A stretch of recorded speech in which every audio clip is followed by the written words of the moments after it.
on the recommendation of Nick from the hostel, literally just across the road. I found a good coffee spot. How ridiculous, literally just across the road. And the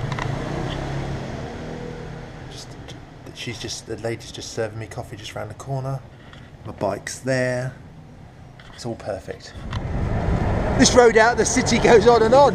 It's just one long straight road full of businesses, little businesses, scooter repair shops, laundry shops, food shops, everything you can imagine, just cobbled together. It's a real make and mend society.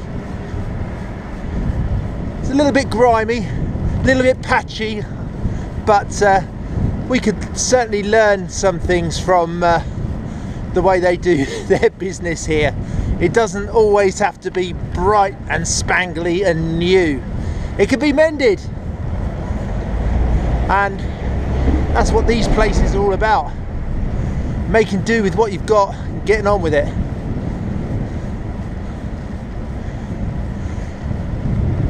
But they do it on a massive scale. Look at the length of this road.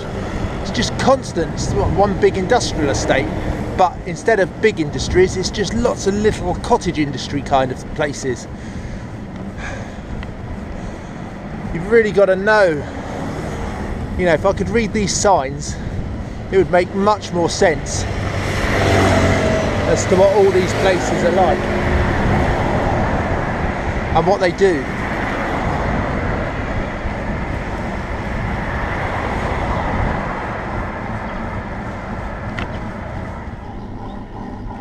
Okay, so I'm heading north.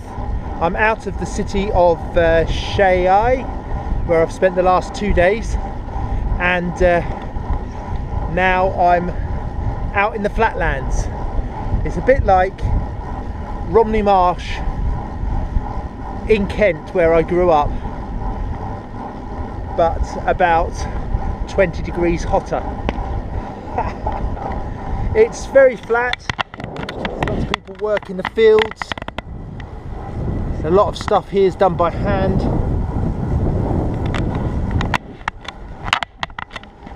It's great cycling.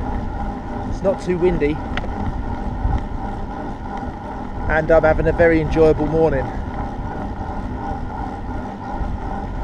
It's nice to be out of the city and out of the smog. It's if you've got some sort of breathing difficulties, don't come to Taiwan, especially down the western edge, because it's very smoggy. And I was talking to some people who were saying that they blame a lot of it on China. A lot of the smog comes across from China, but there's quite a lot of industrial stuff going on here as well, so I'm sure they're just to blame.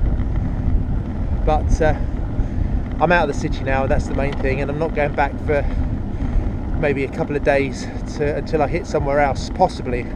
But I haven't made a route up, I'm just making it up as I go along, going along these little roads with hardly any traffic on them, which is lovely. You can see how flat it is behind me.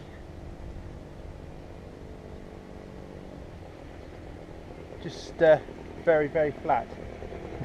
And that's all I've got to say about that.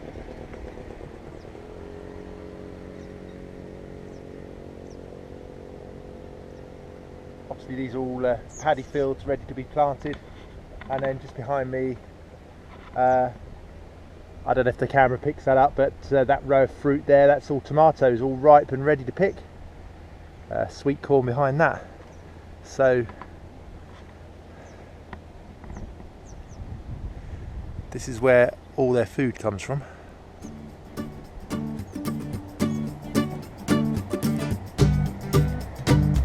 Not a hill in sight.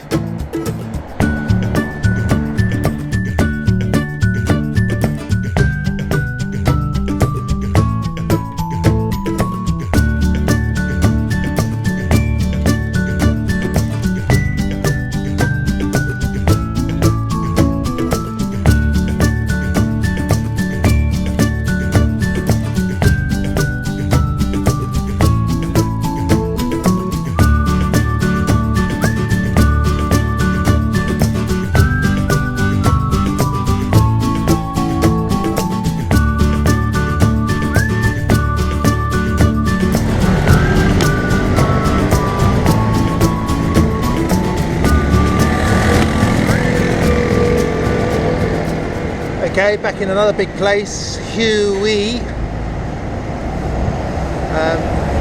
Busy. Can you see there's nowhere for pedestrians to walk, because cars, mopeds, dustbins, they're all in the footpath, so you just got to walk in the road. So every time you have to overtake something like this, you run the risk of pulling out onto something on your left.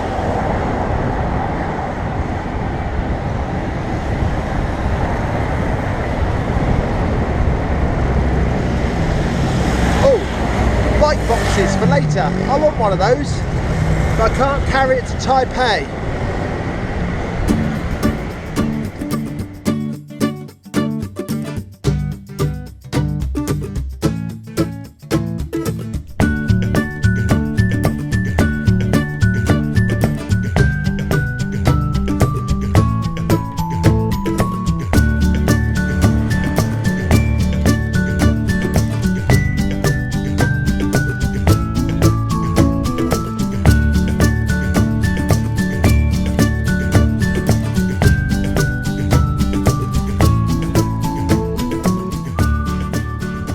Okay, so I came across this cycle track, believe it or not. I just crossed my path. This might be the second time I've crossed it, and I should have taken it the first time, but I didn't know where it was going. I thought it might just navigate around the town of Huey, but it looks like it goes on. So I don't know where it goes.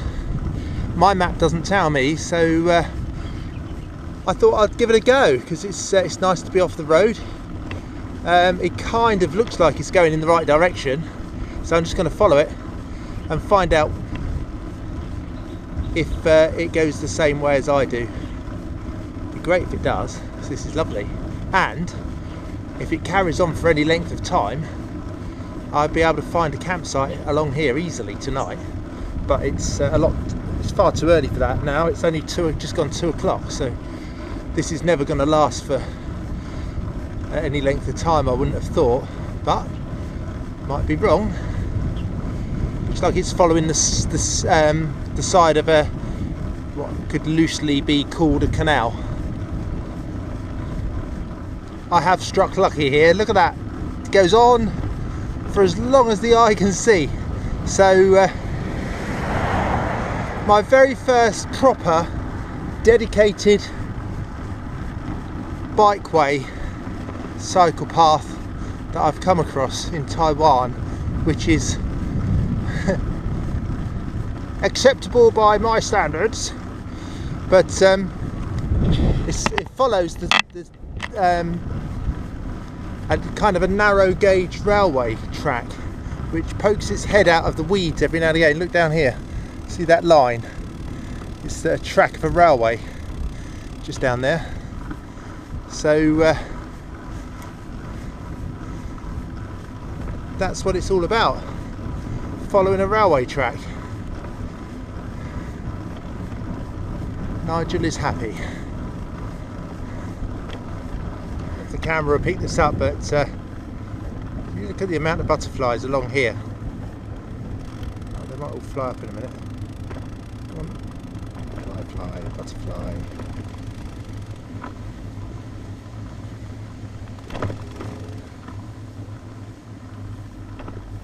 Loads of white butterflies all in those daisy things. Chamomile. There's another load over here. It's one thing that Taiwan certainly has got, and that's plenty of butterflies. I've never seen so many butterflies anywhere else as the butterflies in Taiwan. And these are just simple white ones. I've seen all sorts. Lovely coloured ones.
come across this little ceremony, only being spoilt by the cement mixers.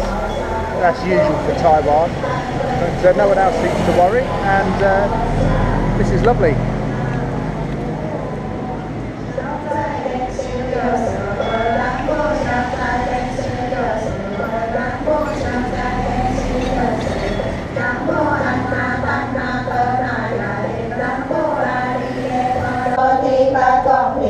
I've been invited into the temple for the guys, so I'm sitting now with the people listening to the chanting.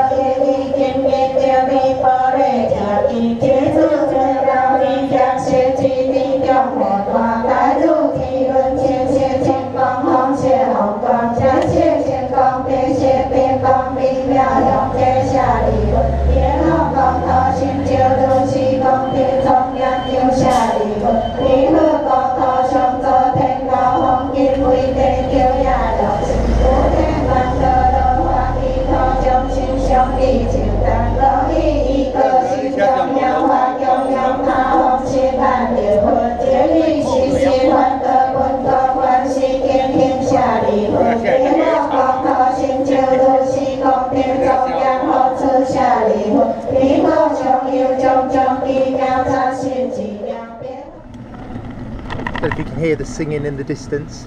I'm just leaving the ceremony now. Google Translate is a great little app. I was able to converse with a young lad there. There's a little lorry going by.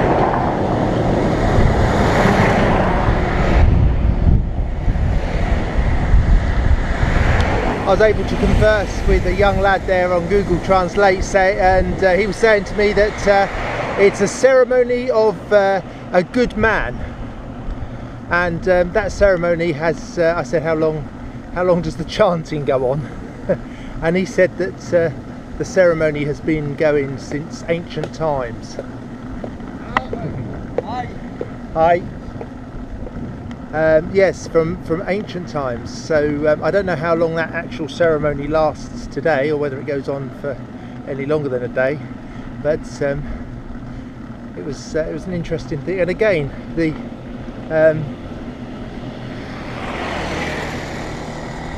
the spontaneity of just cycling along and coming across these things like you do sometimes is what the cycling touring is just fantastic about. You know, if I was in a car, I probably would have driven past with the radio on and wouldn't even realise that there was the singing going on, and I'd have missed it all. So it was a lovely little experience.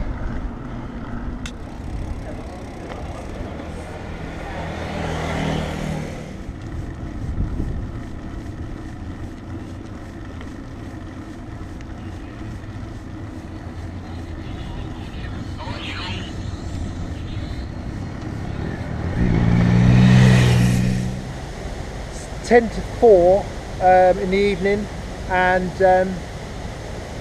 I've been in the flatlands all day, and it's been pretty wet, the ground that is, because it's just all flat paddy fields and irrigation channels. And the closer it's got to the evening, I was beginning to think, you know what, it's going to be really difficult to find a camping spot around here. Anyhow, I've found this little hideaway place. There's an industrial estate just across this little river, but I reckon I can pitch my tent just over there, if the pegs go in, that is. So I'll try and get the pegs in, and I'm thinking there's some sheets of polystyrene here, so I'm going to use that polystyrene. I'm going to put a sheet of that down over here and put the tent up. But I'm not going to do that yet because there's still quite a bit of activity around, and I don't want to make a point of showing out at this location. So I'm just going to sort of sit tight for a bit, wait till it gets dark, wait till it gets a bit quieter, then set up tent. And I think I'm done for the day.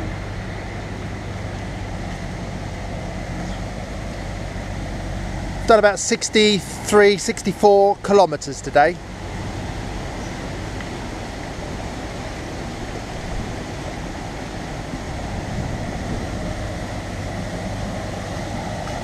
so I can go to the sound, go to bed with the sound of the rushing water, which is lovely, and the ground's nice and dry, and I've got lots of shelter from the road.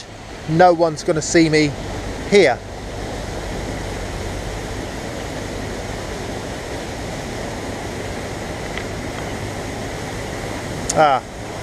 Look at this. This is the problem, isn't it? Look, people.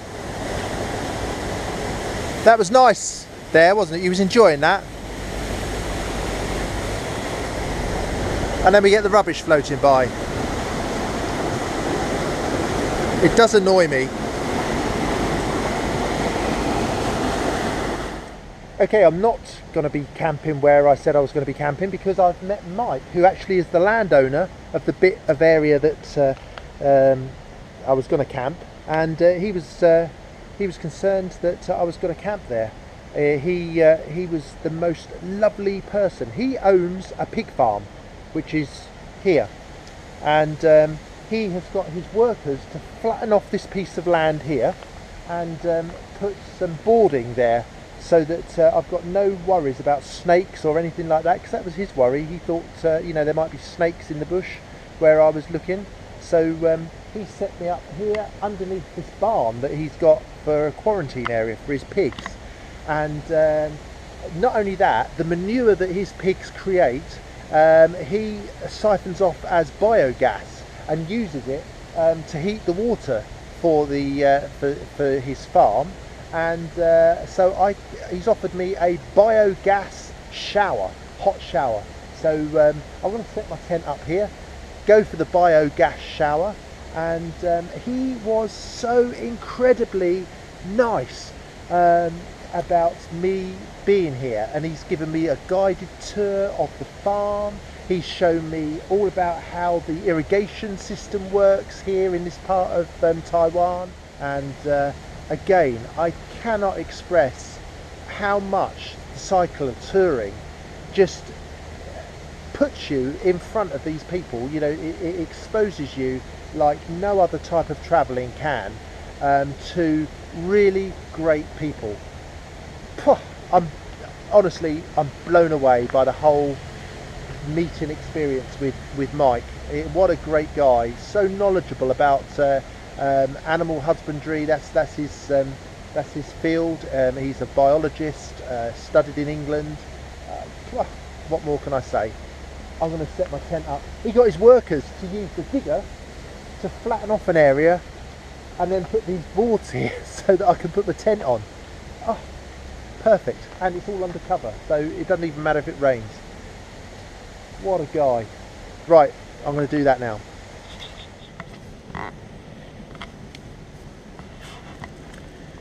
Okay, so here I am in the barn with my tent set up. I'll try and give you a better view of it tomorrow morning, but it went up kind of okay. I've never put it up on a platform before, and where the guy had bulldozed the ground, it had loosened it all up, obviously, so it wasn't very good for putting the tent pegs in, but I've cobbled something together, so it's all good, and I'm in the tent.